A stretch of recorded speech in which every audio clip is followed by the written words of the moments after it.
Alright guys, welcome back into another NBA DFS video. We're going to go through game by game once again. Let's start off with Kemba Walker. So Kemba Walker's in a great spot. Right before the All-Star break, he was just going off, averaging well over 55 DK points per game, and he gets a pretty easy matchup going against Washington. The last time he played Washington, he went off for over 60 plus. So obviously he could really go off in this spot, and there's not that many point guards that I like on this slate, so I could see myself really going with Kemba Walker just out of necessity.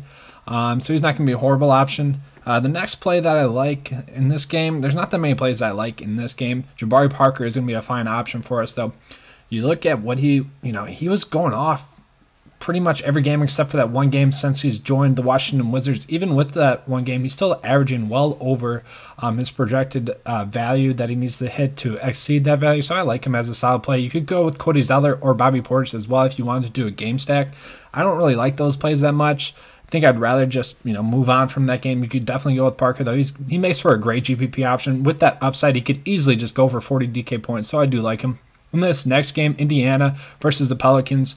So with AD, his minutes are going to be trending down. Also, Drew Holiday's are going to be trending down now. That's the news that broke. I do like Kendrick Williams. He should be able to go off like he has been pretty much the whole last 10 games that he has. Only one of those games were a dud, so he will at least hit value, and he should get at least 30 DK points, so I don't mind him. Julius Randle's a play that I don't want to say locking in, but I'm going to have some 75% ownership to him with AD and with Drew Holiday, with those limited minutes. That should mean that Julius Randle is going to be seeing that usage tick up, and those minutes will be there. He should get at least 40 DK points.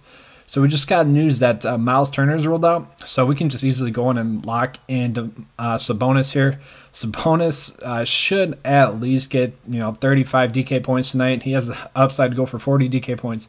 He's a points per minute player this whole year. Sabonis is just going to go off, so I really like Sabonis as a play. I'm going to be locking him into my player pool. The problem is there's so many good options at that 5.5K that I'm going to have to leave one of these guys off.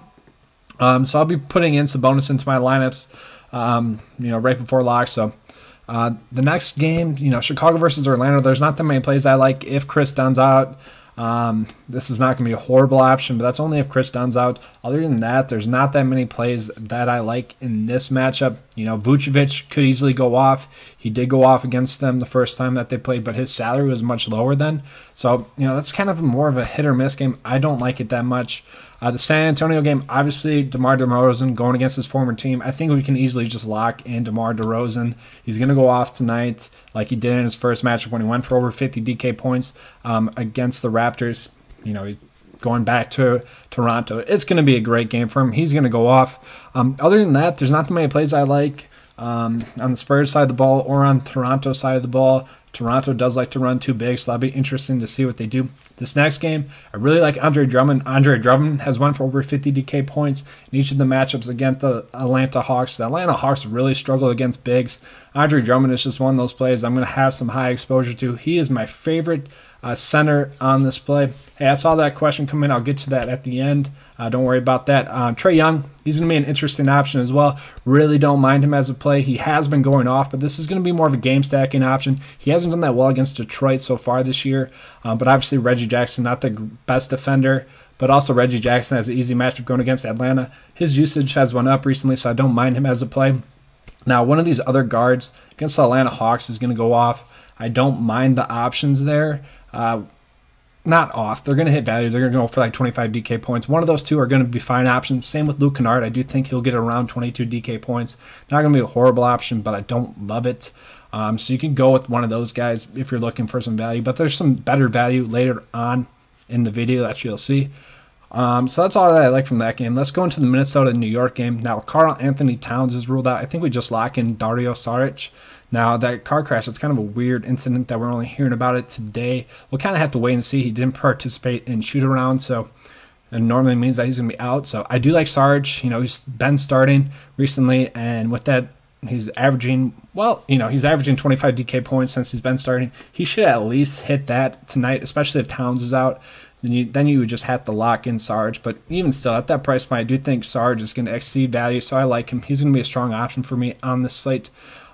If Towns is out, I think Wiggins will get an increase in usage. Also, you could go with Teague, Rose. Not going to be horrible. all those point guards in this game I don't really mind if you want to stack them, game stack, GPP options, or if you're in that price range and you just need a guard to play for.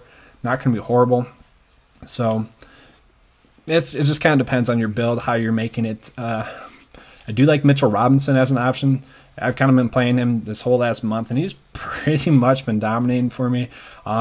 He's very rarely, he doesn't hit value. But I also do like DeAndre Jordan. He's torn up Karl Anthony Towns. The only problem with Jordan is you worry about his minutes, and that's kind of why I like Mitchell Robinson. So now we get into the Memphis game. This is where all the value is. You got Avery Bradley here. He's been doing really well since he's joined the Memphis Grizzlies, and that's mostly because his shot attempts have been up. You add in the fact that this is a revenge game for say you're just playing for the Clippers. I really do like this as a strong option. Those shot attempts should continue to be there for him, so he should be a good option. Also really like DeLon Wright, especially on DraftKings here. He's a little bit priced up on FanDuel, so I can't really go with that.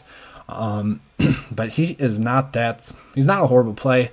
Especially on DraftKings, where he should at least get 25 DK points. He's been pretty much a points per minute player this year, so I really don't mind him as an option. Also really do like Royce O'Neal as a small forward option. If you're down low and you just need to get that forward eligibility into your lineup, not a horrible value option. I actually like Shamit too as well. He's supposed to be starting, and he's actually not a horrible option on FanDuel as well if you want to go with him. Not going to kill you, but I don't think he's going to explode too much. He's decent. Especially if he's starting, those minutes should be there. I don't really like the matchup against Memphis. So the next game, Denver versus Dallas. Now it kind of depends on the Luka news, but I don't know. I don't really like this game. Weirdly enough, like Finney Smith should be able to hit value for you. Jokic is the only one I really like a lot. You see his recent game log, he was going off. He could easily post 60 DK points in this matchup like he did the first time he went up against Dallas when he went for 64 DK points. I also do think Paul Millsap is a little bit too cheap. We could kind of sort of price and force here with Millsap. Obviously, he's just too cheap. He could easily go for 40 DK points tonight if that game stays close. If Luka's out, I think we just might have to stay away from that game a little bit. Maybe we could go with some of the Dallas value.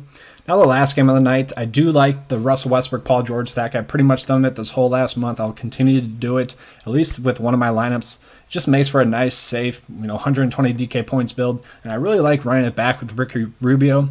Rubio went for over 40 DK points the last time these two teams met. He's been pretty consistent since he's been back from his injury. He should get at least 30 minutes, 30 minutes, which should equate to at least 30 DK points. Not going to be a horrible option.